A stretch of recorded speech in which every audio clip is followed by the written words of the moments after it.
Good morning and welcome to the Morning Scoop for Monday, May 10th. This is your daily Buckeye fix. I'm Tom Orr. The Minnesota game is in 115 days. The game against Michigan in 201 days. We have reached the point in the college football calendar where the spring practices for most teams are over, and many publications are putting out their post-spring top 25s. The top of those polls are all pretty predictable this year. You're going to see a lot of Alabama, Clemson, Ohio State, Georgia, Oklahoma, and everyone's top five because those are probably the top five teams in the country. But there are also some other names you'll probably see somewhere and then immediately want to roll your eyes.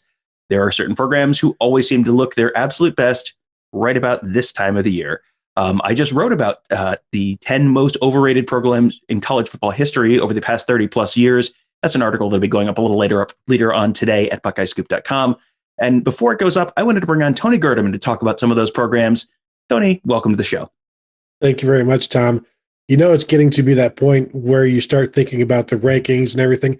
Sunday night, I was Googling to find out when the college football magazine releases were coming. So we are in college football magazine release month.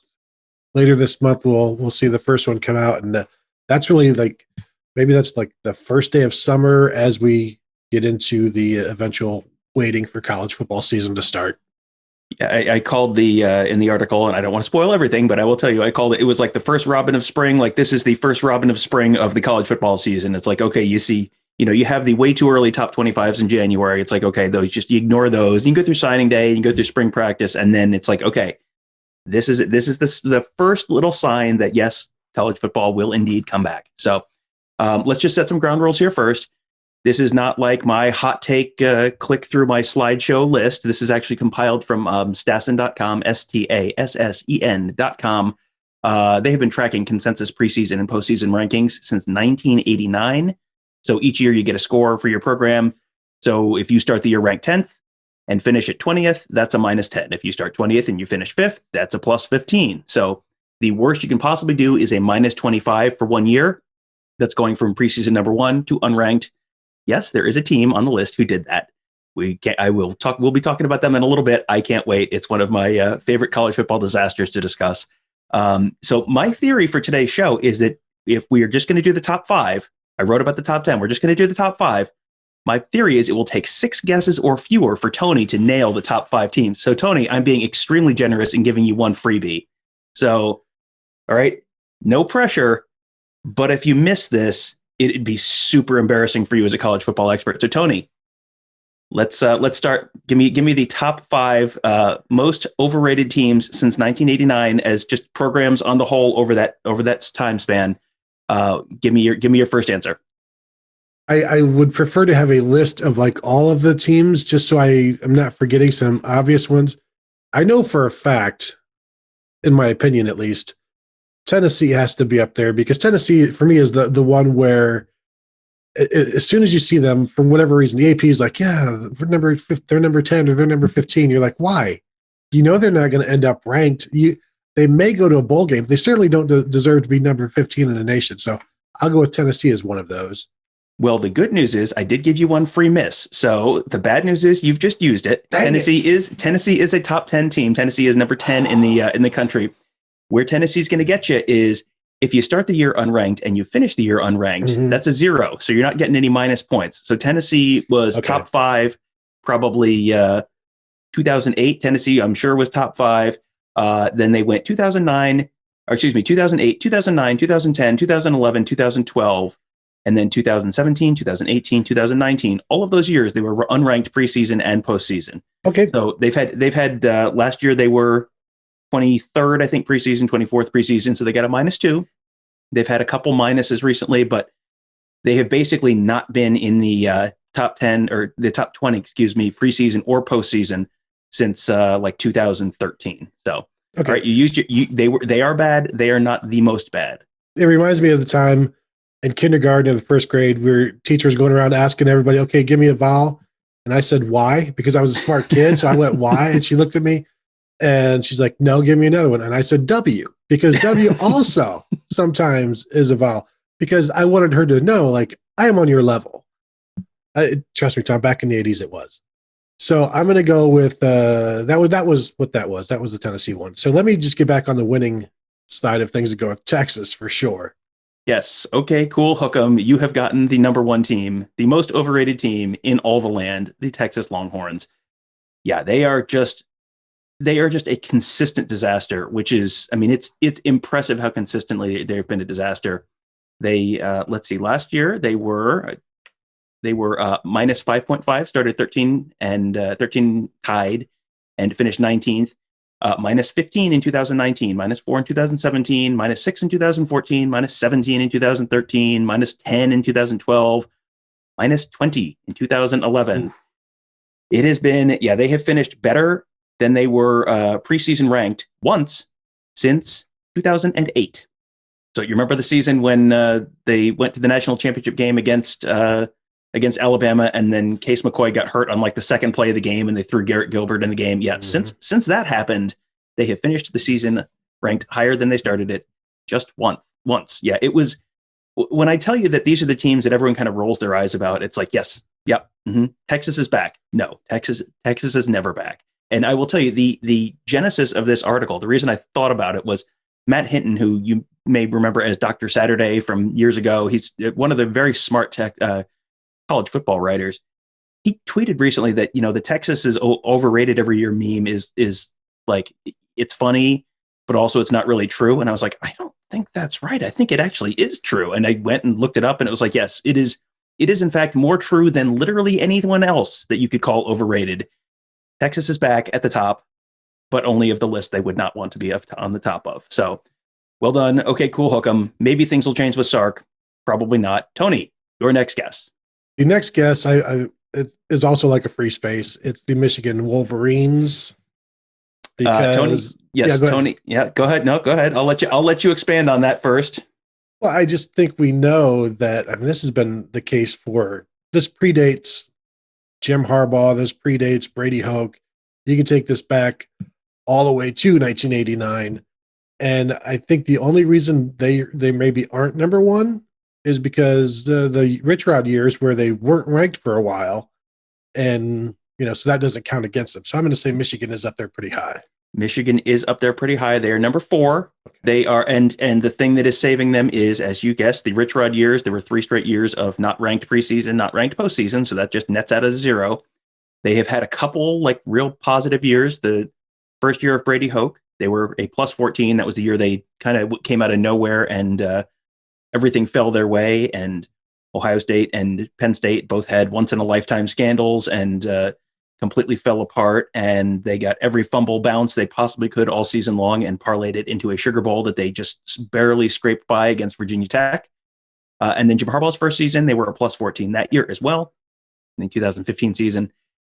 Outside of that, they have not finished higher than they started the season since 2006. So it's like, you think back to the Michigan teams that are like, oh yeah, that was a good Michigan team. Harbaugh's first team, Hoke's first team, the 2006 team that came into Columbus for that game of the century. It's like, yeah, there were 3 pretty good teams. It's also been a real long time since 2003, and that was the last time before that they finished the year ranked higher, other than those 3. So yes, Michigan is a minus. They have had they were real high on the list of teams that had like the most catastrophic years. They had a minus 16 in 2012. They had a minus 22 in 2005. That was a year they came in ranked 4th and just lost 5 they just played close games all year long. They lost 5 games that were decided by a total of 21 points, won 2 games in overtime, lost another one by 2 points to Penn State, I think, or they beat Penn State by 2 points. Yeah, that was a year that every game was close, and they just didn't win quite enough of them. So, all right, you have gotten 2 of the top 5. All right, what's your next guess? I'm getting nervous because I enjoy the game, although it is nice to. I'm usually the one that pulls the games on you, on Buckeye Weekly, and now for you to do this, I'm going to go to where Jim Harbaugh. But before, let me first tell you, I know exactly which one you're going to get wrong. So just to make you a little more nervous. There's one out there that you're absolutely going to get wrong, and it's going to be great, and I can't wait. Okay, go ahead with the answer. Can't wait. Let me finish being wrong, please. So I think I'm going to go to a point where Jim Harbaugh has not yet gotten, which is his team. The team like saves their coach every year. being USC and Clay Helton. Am I in that top 5 there, Tom, with USC? Survey says. Yes, USC number 2. Yes, USC number 2. They are just 4 points behind Texas, very close. And they have this is the one I've been waiting to talk about. They are the only minus 25 on this list. Started preseason number 1 in 2012, finished losing the Sun Bowl to Georgia Tech in 2012. That was one of the Lane Kiffin seasons, one of the legendary Lane Kiffin seasons at USC.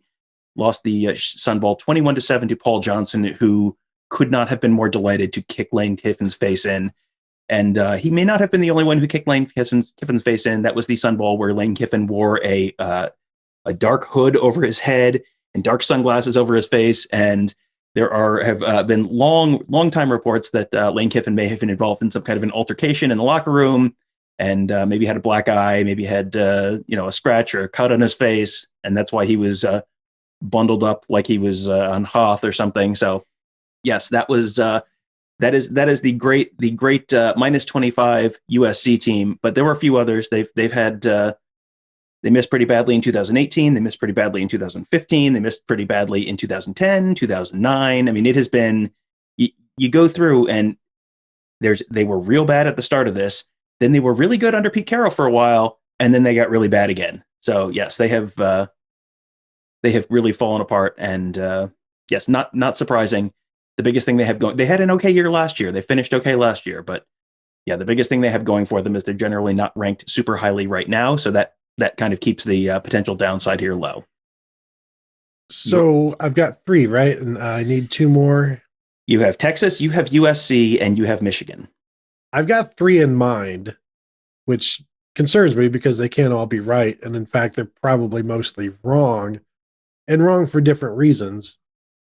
So I don't know whether to tell you the 3 and then try to read your reaction. Mm-hmm. I will tell you. I will tell you there is one that was very good at the start of this span, 1989. There's one that is pretty good at the end of the span. Obviously the one that was good at the start of the span has been pretty bad recently. There was one that's pretty good now that was pretty bad earlier in the span. So that would be my hint for you. Perfect. I can get rid of Nebraska then. Nebraska was number 6. Nebraska was number 6 and missed by 2 points. Number 5 was minus 93.5. Nebraska was minus 91.5. Nebraska, much like Tennessee, has benefited a lot from being unranked preseason and postseason recently, so they have not gotten any worse. So yes, Nebraska narrowly missed the list. And it's not like they were pretty good there in the early 90s, mid 90s, where I could have gotten them wrong. So I feel pretty good then about these last 2.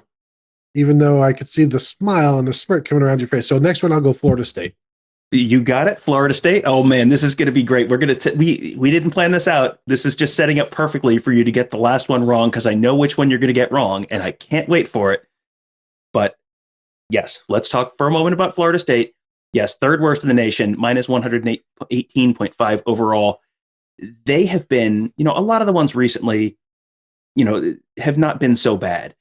Florida State, last 5 years, minus 34. Just on the last 5 years, they have been overrated by 7 spots on average every year. Last 10 years, minus 57.5. The worst team that they had was 2017. They opened the year ranked number 3, finished the year unranked for a minus 23. Started the year 3-6, lost to Boston College 35-3. If you remember that one, that was one that I remember seeing on Twitter and being like, you don't normally see something on Twitter and go, that can't possibly be right, and feel compelled to turn on the TV. That was, I think, a Thursday night game, and it was like, that can't be the right score. And yes, a Steve Adazio team is beating you 35-3. That's time to start questioning life choices. But yes, they have been one of the more consistently overrated teams over the years. 7 teams finished worse than they started since 2011, only 1 finishing better. They've been overrated 19 times since 1994, underrated only 5. The biggest thing that hurts them is those teams that were really good with Bobby Bowden, they always started the year in the preseason top 5. So then if they finished 4th, it was like, oh, congratulations, you get 1 point. And then if you have, when they started falling apart, those preseason top 25 or top 5 started turning into minus 10s, minus 15s for this exercise. So yes, you are 4 out of 5. You've got 1 more left. I feel like you're waiting for me to say Notre Dame so that you can say, aha. So I'm going to throw in another team into this mix. And now I'm weighing it between, say, Notre Dame and LSU. And I don't know, but LSU, I don't know that they've necessarily been overrated until maybe like very recently, like terribly, enough to be in the top 5, basically. Notre Dame, we know they have, but also they've been pretty good of late. So maybe their numbers haven't been as skewed. And I feel like you think I'm thinking Notre Dame, which I am. And I feel like that's the good answer. And I don't know that LSU has been bad enough. So have I said Miami of Florida yet? You have not said Miami of Florida. I don't know that they've been ranked high enough to be overrated. And early on, they were very good, and they weren't necessarily overrated. So let's go, Tom. I'm going to give you some encouragement. All right. All of the teams you have said are in the top 10. Thank you, Tom. Can you tell me if any of them are in the top 5? After you tell me what your final answer is, I can. All right. I guess I will just go ahead and say Notre Dame. Tony, we may have done too many podcasts together over the years because I knew you were going to say Notre Dame, and I knew that was going to be the incorrect answer. Notre Dame is the answer that I think everyone in the world, if you just pulled a random person off the street, you would say, who is the most overrated team in the country? And after they said Texas and USC and Michigan, I think Notre Dame is kind of the very natural fourth answer. It is they've been just good enough recently. They're actually a +6 over the last 5 years. So they've actually been a little underrated the last 5 years, -5 over the last 10 years. So they've basically been holding steady. They are 7th worst, which means like they were, boy howdy, were they bad before that. But yes, they are. They just barely missed that top 5. The worst team that they had was 1994. That was the year that the year after they had that, that shocking loss to BC and the David Gordon field goal and all that. That was the year that started their current BCS / New Year's Six / college football playoff bowl losing streak. Little fun fact that I discovered as I was researching this on May 19th, that streak will reach 10,000 days. Do with that information what you will. So they have been pretty properly rated for the past decade. They kind of had some nosedives in 2011 and the year they finished 4-8 in 2016. Those were the 2 bad ones. Other than that, like they've been fine. They've been pretty okay. Like this is the Charlie Weiss era was quite a while ago, and they've been pretty okay for the most part since then. So yes, Notre Dame you missed. Let's see who else. You said LSU. They were 8th. Mm-hmm. Their worst team was 1998. That was one of the team before the team that got Jerry DiNardo fired. They were ranked number 7 to start the year, and then completely fell apart and finished 4-7, and then went 2-8 the next year. And Jerry DiNardo got fired in the middle of the year. So my recommendation to you is to not go 6-15 at LSU over consecutive seasons. Right. That's good advice. Write that down. Miami was the last one. They are -64. They were 9th worst in the country over that span. -3 over the last 5 years, -3 over the last 10 years. They have not had like the big year where they were ranked 3 and then finished terribly. Their worst year was actually 2018, which is pretty recent.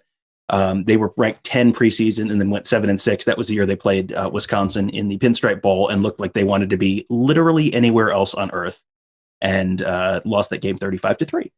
So that's a good way to losing the Pinstripe Bowl by 32 points is a good way to finish the year unranked. Yes. So is it Florida State then? Didn't you already say Florida State? You did. Did I? You did say Florida State. Yes, Florida State. Yes, Florida State is 3rd.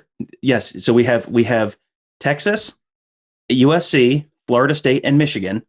The last one is the one that was very bad in the early part of this streak, this span, and then has been pretty good recently. This one's a little sneaky. This is the one that I thought you would miss, and I thought you would say Notre Dame. So I think I get a perfect score. Go ahead. So it's Oklahoma? It is Oklahoma. Dang it. And last 5 years they were even. They've just had a couple years that were just like these real bad years. I mean, they had some bad years in the late 90s where they were, the Gary Gibbs teams and the John Blake teams were pretty bad, but they've been pretty consistent, pretty fairly ranked over the last 5 seasons. I mean, like dead even over the last 5 seasons. Close to half of their number. They are a -93, but close to half of that comes from the 2009 and 2014 seasons. 2009 was minus 23 because they started number 3 in the country, lost to BYU to start the season, lost to Miami, lost to Texas, lost to Nebraska, lost to the only real bad loss was they played a 9-win Texas Tech team and lost 41-13. All the other teams they just lost to a bunch of like 9 and 10 and 11 win teams, but they just kept losing and kept losing and kept losing. So it wasn't necessarily a terrible team, but if you start number 3 and you finish unranked, you have earned your points. We are very sorry. These are the rules of the game. So speaking of teams that did not win, Tony, we have some lovely parting gifts for you, the home version of our game. Thank you for coming on. Thank you for playing. Really appreciate it. This was a lot of fun. I sometimes I start writing these things and it's like, this isn't really that interesting. This one I thought I really liked the topic, and I thought this will translate well for a little Monday morning game show. So Tony, thank you very much for joining us. I should just be silent right now. Just some awkward silence for what I just got put through, but that's fine. That's fine, Tom. We do other podcasts together where I can, the turnabout can be some unfair play as well. But thank you, Tom, for having me. It's on my own fault. I knew it wasn't Notre Dame, but I only know like 6 teams in college football, and that was one of them. So what am I going to do? Yeah, you did guess Florida State twice, so I figured you must be running out of schools that you could think of. Yeah. Did I say Florida State? Yes. So thank you, Tony, for joining me. Thank you all for joining us this morning. This was hopefully you enjoyed this as much as we did. This is a little bit of off-season content. Like you're gonna have this from time to time during the off-season, but hopefully it's entertaining for you. We will have much more entertaining content coming up later this week. As Tony just hinted, I will probably get put through the ringer on Buckeye Weekly at least once or twice this week. That should be fun. We have Mark Givler down on his tour down south, his Southern Swing, the tour. He's watched a couple of North Carolina championship games over the weekend with some very interesting prospects to keep an eye on. He's headed down to Georgia, headed down to Florida to see a number of really top prospects. They'll be on the show a little later on this week. And have Kirk Barton on the show later on this week to talk about what's going on inside the program right now, like what are players doing this time of year and how are they kind of getting ready for the season. So there's going to be plenty of fun stuff to talk about later this week. So make sure you are subscribed to The Morning Scoop and all of our other great podcasts.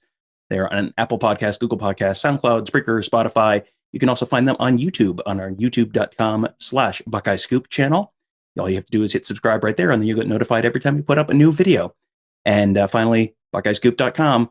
We've had a very fun, very active off season already on our board, Ask the Insiders board. Lots of great content. Tony is churning out a ton of fantastic stories on individual players to watch, guys to know, position battles, where things stand right now, things to watch heading into the season. The transfer portal has been the source of quite a bit of drama recently, so we'll have you can always keep an eye on all of that excitement as on our Ask the Insiders board as well. So again, check out BuckeyeScoop.com and consider becoming a member.